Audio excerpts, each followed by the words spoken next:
Welcome to Skybridge, your daily dose of gripping news. We uncover bold, bizarre, and breaking stories from criminal cases to celeb scandals. Our channel isn't just reporting, but also deciphering the news with insight and attitude. Real talk on real issues with real-time updates. Subscribe and dive into the story. His courtroom has frequently featured explosive exchanges, procedural wrangles, and public scrutiny. In this context, questions about his impartiality and courtroom management have become central to wider debates on the fairness of the proceedings. Instances of controversial conduct. During a March 2024 session, he remarked, "Is this how black lawyers behave? Some of them?" Later admitting the comment was offensive and issuing an apology. In June 2025, he stated, "This is South Africa run by blacks. I don't think a white advocate will ever have the gall to ask me that," prompting calls for a Judicial Services Commission inquiry. Weeks later, he confessed in open court, "I am scared to speak. If I speak up, people will label me as a racist," effectively stepping back from managing heated disputes over digital evidence. Potential bias. Judge Makothleng's repeated invocations of race in critiques of defense counsel raise concerns about subconscious or overt bias. His public self-censorship, citing fear of being branded racists or jests, a readiness to let controversial remarks stand rather than confront them. His apologies occurred only after media uproar, hinting at reactive rather than proactive self-regulation. He has offered recusal if fairness is doubted, yet no formal steps have been taken to transfer the case. The racial framing of procedural criticism disproportionately involved defense counsel's race rather than objective court schedule management. Courtroom management and decorum. Effective trial management requires clear rulings, balanced interactions, and respect for all parties. Several of Makothleng's actions have undermined these principles. Equipment wrangles, rather than decisively allocating responsibility for tech resources. He allowed prolonged skirmishes over who would display digital evidence. Public reproaches. He has openly chastised defense lawyers for seeking adjournments, blurring lines between impartial oversight and personal admonishment. Conflict avoidance.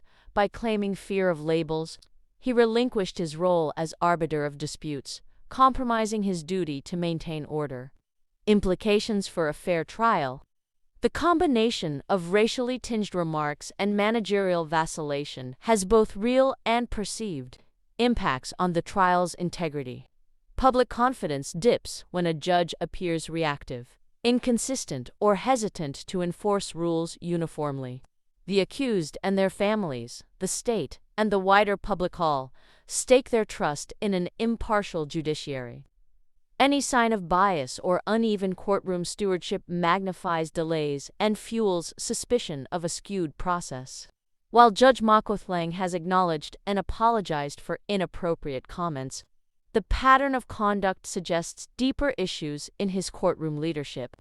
A fair trial demands both the absence of bias and the presence of assertive, consistent judicial direction. Will Senzo Meyiwa get justice? The pursuit of justice for Senzo Meyiwa has become more than a murder trial. It's a national reckoning. While the facts of the case are still being contested, the conduct of Judge Ratha Makothleng has raised serious concerns about whether the trial is being steered with the fairness, impartiality, and dignity that justice demands. Let's ask ourselves this question: can justice still prevail? Despite the controversies, justice is still possible, but it hinges on several critical factors.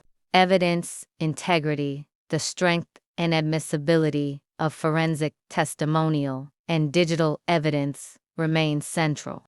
If the evidence is clear and lawfully obtained, it can outweigh courtroom theatrics. Legal representation. The defense and prosecution must be allowed to argue their cases without undue interference or bias from the bench. Public scrutiny, media coverage, and civil society oversight have kept the trial in the spotlight, which can pressure all parties to act with integrity. Appeal mechanisms. If the trial is found to be procedurally flawed, higher courts can intervene, either through appeals or reviews. However, perceptions of bias and mismanagement can erode public trust, even if the legal outcome is technically sound. So, what can be done to remediate judicial conduct, to restore confidence, and ensure a fair trial? Several remedies are available under South African law and judicial ethics. Judicial Conduct Inquiry. The Judicial Service Commission, JSC, can initiate an investigation into Judge Makalang's conduct if a formal complaint is lodged. If found guilty of gross misconduct, the judge could face disciplinary action, including removal from the bench. Recusal. The judge has already offered to recuse himself if any party doubts his impartiality. A formal recusal, either voluntary or court, allow a new judge to take over and restore procedural integrity. Trial, review, or appeal. If the trial concludes with a conviction or acquittal, either side can appeal on the grounds of judicial bias or procedural irregularities. A higher court could overturn or order a retrial, ensuring that justice is not derailed by courtroom mismanagement. Judicial training and oversight. The judiciary could mandate refresher training on courtroom ethics, racial sensitivity, and impartiality. The Chief Justice may also issue directives or reprimands to reinforce decorum and accountability. My final thought. Justice for Senzo Meyiwa is not just about convicting the right people. It's about doing so in a way that upholds the rule of law, judicial integrity, and public trust. The trial has become a mirror reflecting both the strengths and fractures of South Africa's legal system.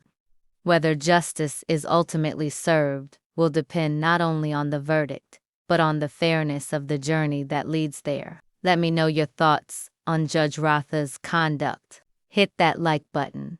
Catch you soon. Bye.